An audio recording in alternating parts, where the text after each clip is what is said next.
आज से ठीक 15वें दिन गुजरात में पहले चरण की वोटिंग होने वाली है। सभी दल मतदाताओं को अपने पाले में करने के लिए पूरी ताकत झोंके हुए हैं। कांग्रेस और आम आदमी पार्टी हर वो रणनीति बना रही है जिससे सत्ता के शिखर तक पहुंच सके।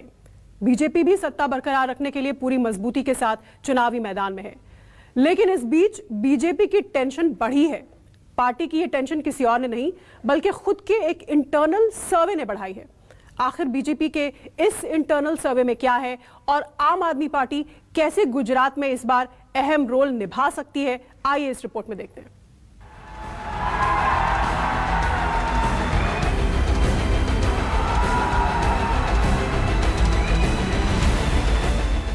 પૂરી મમતાથી પ્રેમથી આપ્યા છે અને તમારો માપદંડ એક જ હતો કે મારા કામને તમે જોયું અને મારા કામને તમે મોહર મારતા રહ્યા છો અને મને જ નહીં મારા બધા સાથીઓને તમે આશીર્વાદ આપતા રહ્યા છો। मेरा विश्वास है कि गुजरात में जो 15 साल मोदी जी के नेतृत्व में भारतीय जनता पार्टी ने काम करके दिखाया और जो बोला है वही कहा है, जो कहा वही बोला है, उसके आधार पर फिर से एक बार हमारी शानदार जीत होगी। आज तक नहीं हुई, इससे ज़्यादा मेजोरिटी से होगी, ये मेरा विश्वास है।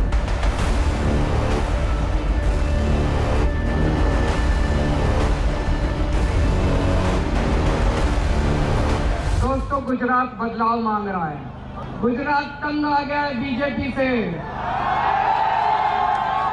गुजरात तंग आ गया है बीजेपी की बहन कांग्रेस से।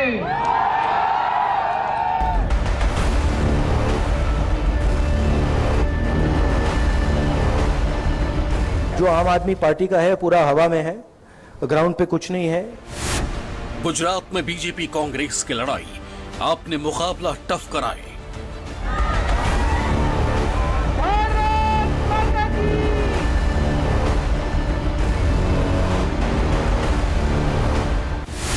बीजेपी का सर्वे इंटरनल बढ़ा दी है पार्टी की टेंशन।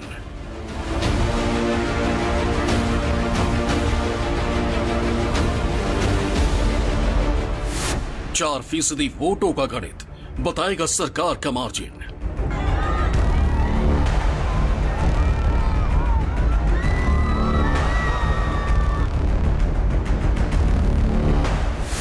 आपका अहम रोल, किसका करेगा डब्बा गोल।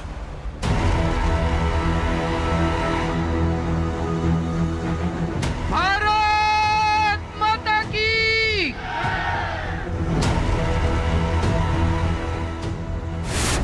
गुजरात में बीजेपी का टारगेट 160। कितनी सीट मिलेगी अब की? 8।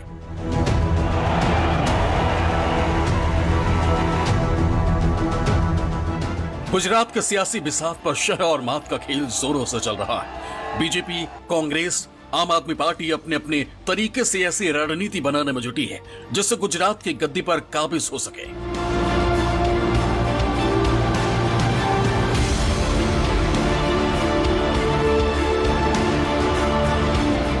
बीजेपी ने 160 सीटों का लक्ष्य तय कर रखा है, लेकिन इस बीच एक सर्वे ने बीजेपी की टेंशन बढ़ा दी है। ऐसी टेंशन जिससे पार्टी हाईकमान को अपनी रणनीति तक में बदलाव करना पड़ा है। बड़े चेहरों की ताबड़तोड़ रैलियां कराने का प्लान बनाया गया है। आपको पूरी डिटेल बताएंगे, लेकिन उससे पहले जरा समझिए कि बीजेपी की टेंशन क्यों बढ़ गई है। दरअसल बीजेपी ने अपना एक इंटरनल सर्वे कराया है और इस सर्वे में गुजरात की सभी 182 सीटों को 3 कैटेगरीज में बांटा गया है। खुद को जीती हुई 99 सीटों को ए कैटेगरी में रखा है, जबकि सीटों को मार्जिन के आधार पर बी और सी कैटेगरी में रखा है। इस सर्वे के नतीजों के मुताबिक पार्टी को ए कैटेगरी यानी पिछले चुनाव में जीती सीटों में से 19 सीटों का नुकसान होते दिख रहा है। हालांकि राहत की बात यह है कि बी और सी कैटेगरी की सीटों यानी कांग्रेस की जीती कुछ सीटों पर बीजेपी को फायदे का अनुमान भी है। और यह सारा समीकरण, या फिर यूं कह लीजिए कि जीत हार का सारा गणित आम आदमी पार्टी के वोट पर निर्भर करता है। गुजरात विधानसभा की 182 सीटों को बीजेपी ने ए, बी और सी कैटेगरी में बांटा है। 99 सीटें जो वो पिछली बार जीती थी उसको बीजेपी ने ए कैटेगरी में रखा है और बाकी मार्जिन के आधार पे बी और सी कैटेगरी में सीटों को रखा है। अभी जो हालिया सर्वे हुआ था उसमें बी और सी कैटेगरी की सीटों में भी बीजेपी को अब फायदा होते हुए दिख रहा है, लेकिन आम आदमी पार्टी की वजह से कुछ सीटों पर नुकसान तो कुछ सीटों पर फायदे की भी बात है। इसलिए इलेक्शन मैनेजमेंट में अब वोटों का मैनेजमेंट भी जोड़ दिया गया है। बीजेपी के लिए इस चुनाव के अंदर 29 सीट ऐसी है कि जहां पे उन्हें कड़ी मेहनत करने की ज़रूरत है, क्योंकि पिछले चुनाव के अंदर ये 29 सीट ऐसी है 29 सीट के ऊपर जहां बहुत ही कम मार्जिन से हार जीत हुई है। बाहर से आए हुए जितने भी कैंडिडेट हैं, जो कांग्रेस से बीजेपी में आए हुए कैंडिडेट्स हैं, उनको टिकट दिया जा रहा है, जिसके चलते अंदरूनी जो नाराजगी है उसको नलीफाई करने की पूरी कोशिश की जा रही है। उनमें से 29 सीट में ऐसी सीट है, ये 29 सीट की जहां पे मार्जिन से जो उम्मीदवार जीते हैं, कैंडिडेट जीते हैं, उससे ज़्यादा वहाँ पे नोटा के वोट गिरे हैं। तो ये नोटा के वोट जो है वो काफी हद तक यहाँ पे प्रभावी हो सकते हैं। बीजेपी की ये टेंशन आम आदमी पार्टी की मजबूती से चुनाव लड़ने की वजह से बढ़ गई है। हालांकि चिंता की बात कांग्रेस के लिए भी है। सर्वे के मुताबिक चिन्हित सीटों पर अगर आम आदमी पार्टी को 8% वोट मिलते हैं तो वो कांग्रेस को नुकसान पहुंचाएगी। ऐसी सीटों पर बीजेपी को फायदा हो सकता है, लेकिन अगर वही आम आदमी पार्टी को उन सीटों पर 12% वोट मिलता है तो वो बीजेपी को नुकसान करेगा। ऐसी सीटों पर कांग्रेस और आप दोनों को फायदे का अनुमान है, यानी बीजेपी की जीत या हार में आम आदमी पार्टी को मिलने वाले वोटों की अहम भूमिका रहने वाली है। यानी बीजेपी की जीत और हार में यही 4% वोट की अहम भूमिका रहने वाली है। इसी 4% वोटों के गणित में सब कुछ उलझा हुआ है, जो पूरी तरह आम आदमी पार्टी के लिहाज से गेम चेंजर साबित होने वाला है। गुजरात विधानसभा चुनाव में आम आदमी पार्टी को कितनी सीटें मिलेंगी, इस पर पुख्ता तौर पर कुछ नहीं कहा जा सकता, लेकिन आंतरिक सर्वे जो बीजेपी का हुआ है उसमें अब वो ये मानने को मजबूर हो गई है कि आम आदमी पार्टी की वजह से उसे कुछ नुकसान हो सकता है। ऐसी एक कैटेगरी की 19 सीटें हैं जो पिछली बार बीजेपी ने जीती थी। लेकिन दूसरी अच्छी बात बीजेपी के लिए ये है कि 34 सीटें जिसे बीजेपी ने बी कैटेगरी में रखा है, जो वो पिछली बार 5000 से ज़्यादा वोटों से हारी थी, आम आदमी पार्टी के चुनाव मैदान में उतरने की वजह से वो सीटें वो जीत सकती है। आम आदमी पार्टी की एंट्री की वजह से गुजरात में एक थर्ड फोर्स आ रहा है, ऐसी जो बातें चल रही थी वो आहिस्ता आहिस्ता उसकी गुंजाइश कम दिख रही है। दूसरी बात, जहाँ तक कांग्रेस या भाजपा को डैमेज करेगी आम आदमी पार्टी, तो मेरे ख्याल से आम आदमी पार्टी में जो अभी तक उम्मीदवारों का चयन किया है वो ज़्यादातर कांग्रेस से आ रहे हैं, तो वो कांग्रेस को तो डैमेज करेगी ही।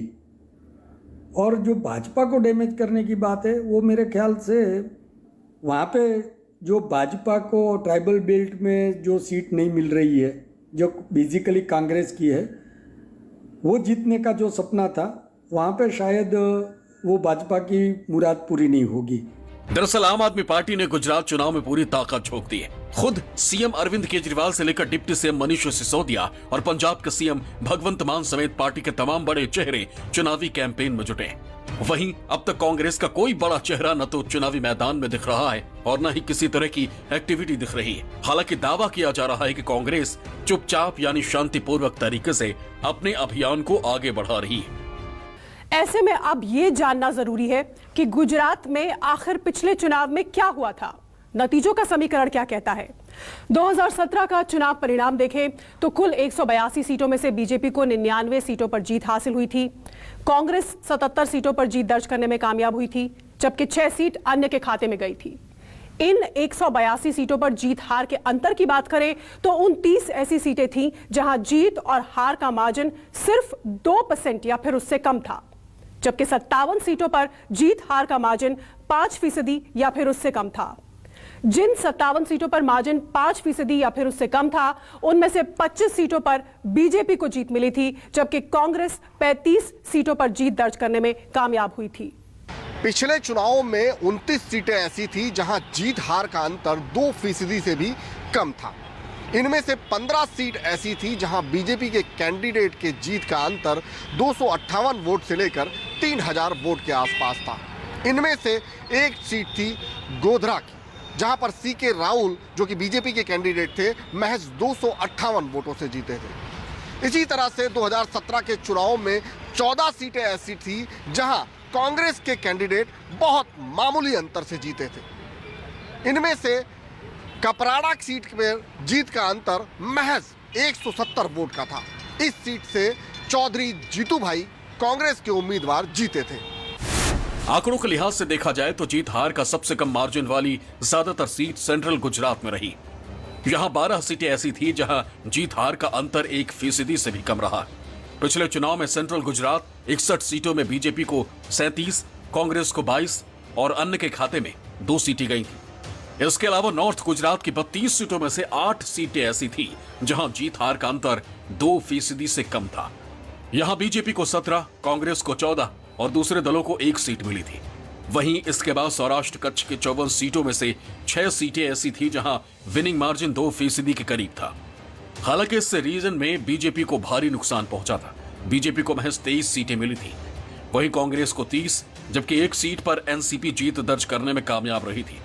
साउथ गुजरात के 35 सीटों में से 3 सीटें ऐसी रहीं जहां जीत का अंतर 2% के करीब रहा। इस इलाके में बीजेपी को 25, कांग्रेस को 8, जबकि 2 सीट पर बीटीपी को जीत मिली थी। ऐसे में इन तमाम सीटों पर भी अब की बार बीजेपी अलग तरीके से रणनीति बना रही है। पिछले चुनाव में गुजरात की कई सीटों पर बीजेपी और कांग्रेस के बीच रोचक मुकाबला देखने को मिला था। कई सीटें तो ऐसी थी जहां पर बहुत ही मामूली अंतर से जीत हार का फैसला हुआ था। मध्य गुजरात की 12 सीटें ऐसी थी जहां पर जीत हार महज 1% के अंतर से तय हुई थी। वहीं पर दक्षिण गुजरात और मध्य गुजरात की कुछ सीटें ऐसी थी जहां बहुत ही मामूली वोट से कांग्रेस और बीजेपी के उम्मीदवार जीते थे। हालांकि बीजेपी की चिंता इस बात से भी बढ़ गई है क्योंकि सर्वे के मुताबिक 40 साल तक की उम्र के मतदाताओं में बदलाव की बयार है। बीजेपी के इंटरनल सर्वे में कहा गया है कि 40 साल तक की उम्र का हर 3 में से 1 मतदाता बदलाव के पक्ष में है। 40 साल से कम उम्र के जो लोग हैं उसमें से 3 में 1 व्यक्ति गुजरात में बदलाव चाहता है और इसे लेकर बीजेपी अब काफी गंभीर हो गई है। और यही वजह है कि लगातार बीजेपी इसकी काट खोजने के लिए तमाम युवा नेताओं को भी गुजरात में उतार रही है। तमाम केंद्रीय कैबिनेट के युवा नेता युवाओं से कनेक्ट बनाने के लिए लगातार गुजरात में चुनाव मैदान में जमे हुए हैं। आजकल के जो यूथ हैं, जो युवा वर्ग है, वो ग्लोबलाइजेशन के ज़माने में जी रहे हैं, तो उनको पता है कि कहाँ पे क्या हो रहा है और वो कंपैरिजन अब करने लगा है। चाहे अमेरिका की कंपैरिजन हो, चाहे ब्रिटेन हो, यूथ जो है वो चाहते हैं कि कम से कम उनको लेवल प्लेइंग फील्ड मिले और कहीं ना कहीं उसमें उनको नहीं मिल रहा है। चाहे शिक्षा के क्षेत्र हो या रोजगारी के क्षेत्र हो, वहाँ पे उनको ये लग रहा है। तो अरविंद केजरीवाल का जो दिल्ली मॉडल है वो ऑल्टरनेटिव के तौर पे, भाजपा के ऑल्टरनेटिव तौर पे वो अरविंद केजरीवाल के और देख रहे हैं। हमारी टीम ने कुछ आम लोगों से अब की बार के चुनाव पर उनकी राय जाननी चाहिए। सुनिए लोगों ने क्या कहा। यहाँ की परिस्थिति ऐसी है कि कांग्रेस 2 टर्म से विजय प्राप्त करती थी, लेकिन इस बार आम आदमी पार्टी आने से कांग्रेस के 2 भाग हो जाएंगे और उसका फ़ायदा बीजेपी को मिलेगा और बीजेपी का प्रत्याशी विजयी बनेगा, ऐसा लग रहा है। नरेंद्र मोदी साहब ने जो काम किया है वो बहुत अच्छा किया है। आम आदमी पार्टी की नहीं, हमको इधर का कोई ऐसा नहीं है। आम आदमी पार्टी का कोई रोल मेरे हिसाब से कोई ज़्यादा नहीं है इधर। हाँ, इधर भाजपा का ही रोल चलेगा और भी खुशी आएंगे, कोई डाउट नहीं लगता। चुनाव का माहौल ऐसा है कि जो 3 पार्टी है, आप पार्टी है, कांग्रेस है, भाजपा है, उसमें से भाजपा का काम थोड़ा अच्छा लगता है। मतलब नरेंद्र मोदी के हिसाब से विकास होता है, नरेंद्र मोदी के नाम से ही वोट मिलते हैं। बाकी जो कोई भी उम्मीदवार रखो तो मोदी के काम से उम्मीदवार जीत जाता है। बीजेपी का टारगेट सेट है। दावा है कि पार्टी इस बार अब तक के सबसे बड़े मार्जिन से जीतकर सरकार बनाएगी। हालांकि अरविंद केजरीवाल के भी अपने दावे हैं। मेरा विश्वास है कि गुजरात में जो 15 साल मोदी जी के नेतृत्व में भारतीय जनता पार्टी ने काम करके दिखाया और जो बोला है वही कहा है, जो कहा वही बोला है, उसके आधार पर फिर से एक बार हमारी शानदार जीत होगी। आज तक नहीं हुई, इससे ज़्यादा मेजोरिटी से होगी, ये मेरा विश्वास है। दोस्तों, गुजरात बदलाव मांग रहा है। गुजरात तंग आ गया है बीजेपी से। गुजरात तंग आ गया है बीजेपी की बहन कांग्रेस से। 2012 के मुकाबले गुजरात में 2017 में बीजेपी को 16 सीटों का नुकसान हुआ था। 2012 में जहां बीजेपी को 115 सीटें मिली थीं, वहीं 2017 में आंकड़ा घटकर 100 से नीचे यानी 99 पर आ गया था। जानकार मानते हैं कि पिछले चुनाव में इस तरह के नतीजे आने की वजहों में से एक वजह नोटा भी रहा था। आखिर कैसे नोटा ने कई सीटों पर बीजेपी और कांग्रेस का खेल बिगाड़ा था, पूरा गणित समझिए। 2017 के चुनाव के अंदर बीजेपी चाहे 2 डिजिट में आ गई थी, लेकिन बीजेपी का वोट शेयर जो था वो 2012 से 1.15% ज्यादा आया था। 1.15% शेयर ज्यादा आने के बावजूद बीजेपी को सबसे बड़ी नुकसानी खामियाजा उठाना पड़ा, वो 16 सीट का खामियाजा उठाना पड़ा। 32 ईयर्स के बाद कांग्रेस 77 सीट के ऊपर आई और बीजेपी का आंकड़ा 3 डिजिट से कम हो गया। ये वजह ये रही थी कि उसके अंदर आंदोलन के अलावा जो महत्वपूर्ण कारण रहा है वो नोटा के वोट का कारण रहा है।